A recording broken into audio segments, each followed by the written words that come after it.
थाने के कोलशेत लोढ़ा अमारा सोसाइटी के बाहर मनसे नेता और कार्यकर्ताओं ने बिल्डर लोढ़ा के खिलाफ प्रदर्शन किया। मनसे नेता अविनाश जाधव ने आरोप लगाया कि लोढ़ा बिल्डरों ने हजारों मराठी युवाओं को धोखा दे रहा है। कई लोगों ने पैसे की वापसी के लिए 2 साल से संघर्ष किया, लेकिन बिल्डर ने उन्हें पैसे नहीं लौटाए, जिस वजह से नागरिकों ने भी बिल्डर के खिलाफ शिकायतें की है। मनसे की चेतावनी दी है कि अब जब तक पैसे नहीं मिलते आंदोलन जारी रहेगा। मी तुम्हाला सांगतो, लोढ़ा बिल्डर हा हजारों मराठी तरुणांना फसवण्याचं काम करतोय। अनेक तरुण आणि हे लोक आकर्षित ऑफर तयार करतात की गरिबांसाठी स्वस्तात घर, आरामात पैसे द्या, कमवून पैसे द्या, असे वेगवेगळे ऑफर करतात। गणेश भोईर नावाचा एक रिक्षावाला आहे, त्याने 2 वर्षापूर्वी एक फ्लॅट बुक केला, 3 लाख रुपये ॲडव्हान्स दिले आणि त्याने लोनला प्रोसेस केली आणि त्याचं लोन झालं नाही म्हणून तो बुकिंग रद्द करायला आला। त्यांनी सांगितलं बुकिंग रद्द करून तुमची काय इनिशियल जी अमाऊंट आहे ती कट करा आणि माझे पैसे परत करा। मागील 2 वर्षापासून त्याला पैसे देण्यात येत नाही आहेत। काल अचानक सांगितलं आम्ही पैसे देणार नाही, तुला जे काय करायचं कर। तिथे केतकी नावाची एक मुलगी आहे, तिचा एक व्यवसाय होता हॉटेलचा, ही आईवडील नसलेली मुलगी आहे आणि त्या मुलीने देखील 15 लाख रुपये भरले आणि 15 लाख रुपये भरल्याच्या नंतर तिला 10 लाख रुपये परत करण्यात आले। तेही मी 6 महिने पाठी लागल्याच्या नंतर 5 लाख रुपये तिचे कट केले।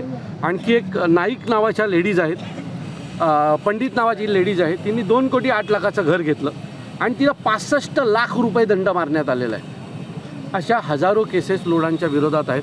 अप्पर ठाणा, लोढा पलावा, लोढा अमारा, अशा अनेक ठिकाणी हे अशा अनेक लोक आहेत ज्यांच्याकडनं 5-5, 10-10, 15-15 लाख रुपये घेण्यात आले आणि त्यांचे पैसे परत करत नाहीत लोढा बिल्डर। हा झाला बुकिंगचा अमाऊंट, हे पार्ट। अनेक कॉन्ट्रॅक्टर आहेत ज्याने घरं ह्या बिल्डिंगी बांधल्या आणि त्यांना बिल 2 कोटी रुपये झाल्याच्या नंतर 50 लाख रुपये लेना है तो लो, नाही तो कोर्ट पे जाओ, असं सांगितलं जातं। इथे लोढामध्ये लोढा अमाराची टीम आहे ज्यांच्या मेंटेनन्सचे 90 करोड रुपये बिल्डरने खाल्ले, असं लोढा अमाराच्या लोकांचं मत आहे। आणि रोज लोढा अमारामध्ये दर रविवारी लोक साखळी आंदोलन करतात लोढा बिल्डरच्या विरोधात। अशा अनेक तक्रारी लोढा बिल्डरच्या विरोधात आहे, परंतु लोढा हे स्वतः मंत्री असल्यामुळे त्यांची दखल घेतली जात नाही।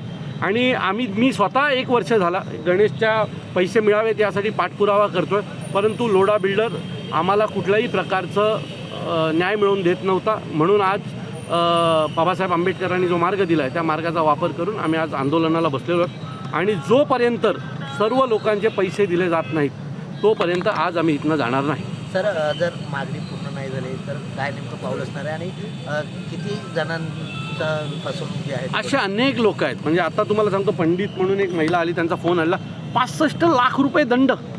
2 कोटीच्या घरावर जर 65 लाख रुपये दंड ती भरायचा असेल तिला, तर ती बाई कसं भरेल हो?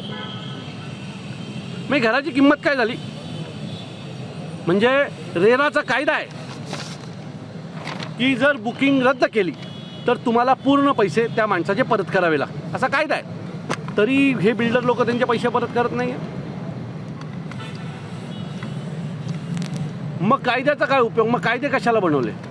मला असं वाटतं की बिल्डर लॉबी ही सरकारवर हवी आहे आणि त्याच्यामुळेच गरिबांना ह्या सगळ्या ह्याच्यातनं जातं आहे। हा फक्त लोढाचाच विषय नाही आहे, हा संपूर्ण महाराष्ट्रातल्या विविध मोठमोठ्या बिल्डरांचा विषय आहे की एखाद्या माणसाने जर एखादं घर बुक केलं आणि त्याचं जर लोन मंजूर झालं नाही तर त्याने डिपॉझिट दिलेले पैसे, म्हणजे त्यांनी पुढे ॲडव्हान्स दिलेले पैसे हे मिळवण्यासाठी त्याला त्याच्या चपला घासाव्या लागतात।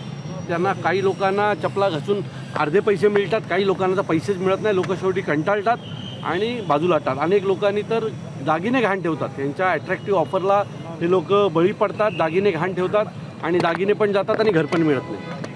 सो या सगळ्यांचा आम्ही आज विरोध करतो आहे आणि मला पूर्ण खात्री आहे जोपर्यंत गणेशचे पैसे मिळणार नाही तो आम्ही आज इथनं जाणार नाही। त्यांना आम्ही मागचे 3 दिवस झाले आमची लोक येत आहेत, त्यांच्याशी बोलत आहेत, पण कुठल्याही प्रकारचा न्याय मिळत नाही असं ज्या वेळेला आम्हाला कळलं त्यावेळेला आम्ही आंदोलनाला बसलेलो आहे। आमचा अल्टिमेट हाच असेल की ज्या गोरगरिबांचे पैसे घेतलेत ते परत करा।